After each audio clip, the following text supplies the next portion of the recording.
Toute autre chose, allez, un petit sujet léger, on va dire, hein. Paix comme perche.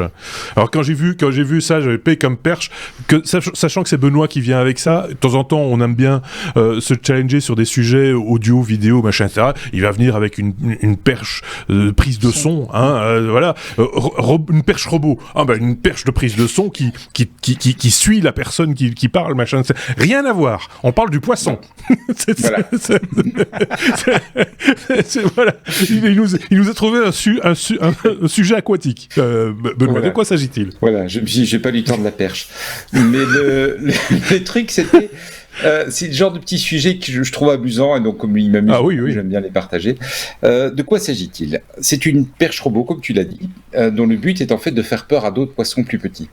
Donc, il se fait qu'il y a une variété de poissons qui s'appelle, je suis pas absolument certain de la traduction, parce que l'article d'origine était en anglais, j'ai cherché longtemps, mais je pense que ça se traduit en français comme étant des poissons moustiques. Ce sont des poissons qui sont des très petits poissons qui sont apparemment très voraces et qui mangent les larves d'autres poissons ou d'autres animaux qui sont dans l'eau.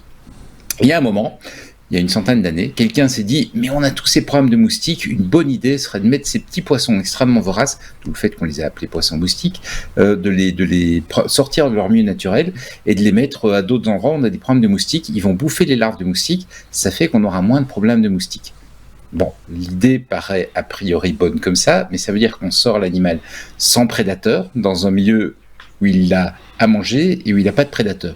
Donc ça devient des espèces évidemment qui sont extrêmement invasives, et c'est un réel problème, parce qu'ils ne mangent pas que les larves de moustiques, ils mangent toutes les larves. Vous écoutez 30 millions d'amis, on a changé de sujet, c'est 30 millions d'amis. Y compris d'autres animaux. Et Thalassa, c'est 30 millions de Thalassa. Je reviens sur le robot. Et du coup, ça pose une vraie difficulté. On cherche des solutions pour contrôler la population de ces petits poissons moustiques. Et l'idée, ça a été de construire un petit robot qui ressemble à une perche, qui se déplace comme une perche, donc le poisson, hein, qui ressemble à une perche, qui se déplace comme une perche et qui leur fait peur. Parce que comme c'est un grand poisson qui les mange les petits ils se cachent. Donc ils n'osent pas sortir pour aller se nourrir, donc ils ne savent pas se nourrir. Du coup, ils se reproduisent moins, ils meurent un petit peu de faim, tout ça. Et donc, voilà, ça a été testé, c'est un prototype, mais apparemment la perche fait peur, et ça marche bien. Les petits poissons se tiennent plus au... Alors, Achigan à grande bouche, c'est son nom, c'est son nom commun, on va dire, de cette perche. Oui. Il y a un nom... si vous tapez perche dans Wikipédia, vous avez tous ces petits noms, ses surnoms, son nom scientifique, etc., etc. Et voilà, c'est un poisson, quoi. Qu'est-ce qui différencie plus un poisson ? C'est un poisson robot. C'est un poisson robot. Il est juste là pour... C'est un leurre, quoi. En gros, c'est un leurre, mais qui fait peur. C'est un leurre qui fait peur, alors que d'habitude on utilise... Je me dis, je vais pas tenir jusqu'à avril pour la sortir, celle-là. Tu m'ôtes les mots de la bouche, je me suis dit que tu aurais dû la garder jusqu'en avril. Oui, effectivement, ça aurait été une bonne idée, mais autant en parler maintenant.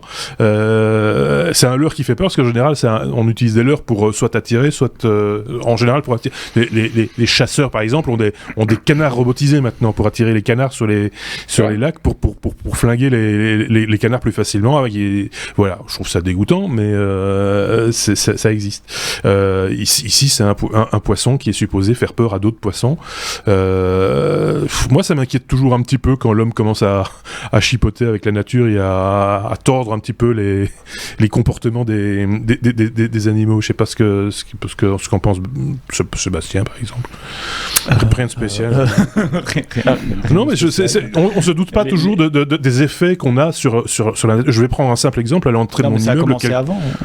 Oui, bien sûr. C'est pas nouveau. Avec ceux qui ont mis les poissons moustiques dans les naturels. On est bien d'accord.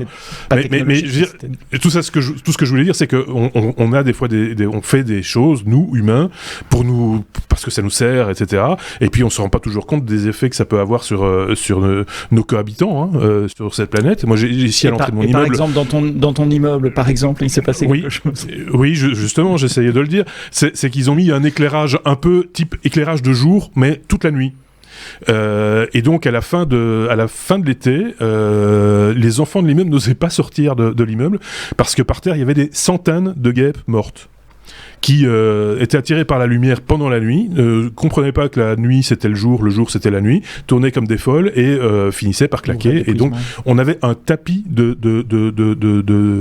guêpes à la sortie de l'immeuble, et ça plusieurs jours d'affilée. Et personne ne s'est demandé, tiens, on n'éteindrait pas cette foutue lumière la nuit, ou on ne la remplacerait pas par une lumière plus moins trompeuse entre guillemets, avec une petite analyse. Et je sais qu'il y a des analyses qui se font par rapport à la lumière, justement l'éclairage LED sur les autoroutes, etc., et qu'il y a une véritable pollution lumineuse. On s'écarte évidemment de l'histoire de nos poissons, mais tout ça pour dire que quand on commence à toucher à un truc dans la nature, forcément ça enclenche un deuxième problème qu'il va falloir corriger par un autre truc qui va machin, etc.